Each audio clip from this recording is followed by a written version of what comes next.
Hey everyone, welcome to today's episode of Ask the Pastor. Today we have a question about the King James Version of the Bible and then other versions of the Bible, such as the NIV. The King James Version has been around for over 500 years. It was developed in 1611 was the completion of it. And King James of England was the initiator behind it. In 1603, 1604, he wanted to create a Bible that was readable, but also kept the elevated language of other translations, such as the Tyndale translation and that family of translations. This Bible has been in the church for over 5 centuries and is revered by many, many people. But we also have a myriad of other translations, like the ESV and the NIV and the New American Standard Bible. So what do we make of these different translations?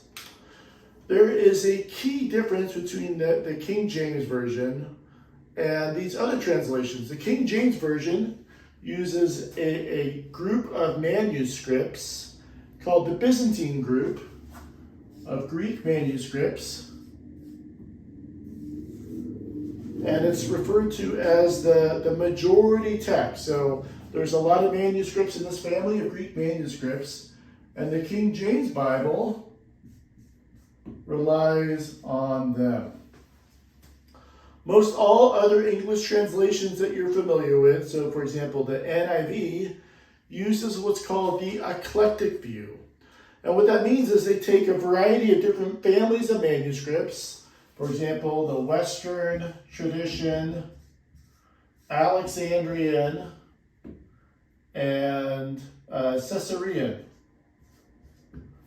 And what they do is they mix and match these different versions to try to get the most accurate version. So let's say they're looking at Luke chapter 1, verse 1, and they're going to compare all these versions to see if it's the correct translation or not. If there's a discrepancy, and let's say the Caesarean and the Alexandrian agree, and the Western doesn't agree, they're going to go with these two groups. Now here's what some things in this school of thought, which is called textual criticism. And what they're doing is they're looking at the copies that we have and seeing, okay, what was the original document? So what did the author, Luke, actually write?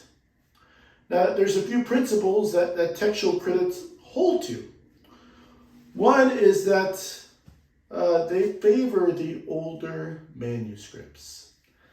So if you have two competing manuscripts, and one from AD 100 and the other from AD 1000, this one's going to get more preference over AD 1000. Now there's a myriad of other factors that go into that, but because this is closer to the original date, it's more likely to be more accurate. You have 900 years here of a gap where errors can creep in, whether it's multiple scribes that make just human errors, or just as a result of poor lighting.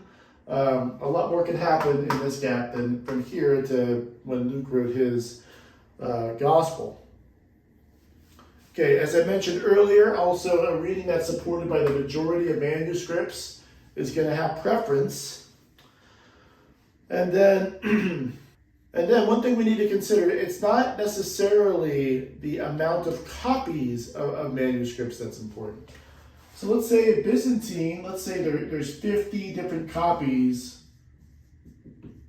of a manuscript. Since those are from the same family, it doesn't carry as much weight as if there is an agreement between these 3 different manuscripts. So that may be confusing, that may be new for some of you, but the key difference is that all English translations that I'm aware of, and the ones we commonly hear, the English Standard Version, the New American Standard Version, the New International Version, and variants of those English translations use the eclectic method. They are using different families of Greek manuscripts to come up with the most accurate translation. The King James Version, however, uses the majority view, or this one family of manuscripts. In my opinion, the King James Version is less accurate, although there's no key doctrinal differences. It's less accurate than the other English translations we have because they use a variety of sources and scholarship to determine what the authors originally said. And that's what we want. We want to know what God inspired the original authors to communicate to his people, his church. Well, I hope that's helpful. I know that's a lot of information. If you're interested in textual criticism and how we got the Bible, look in the description below, and I'm going to link some resources for you for further study. Thanks. Send your questions to jc@hopecc.church, and we'll talk to you soon.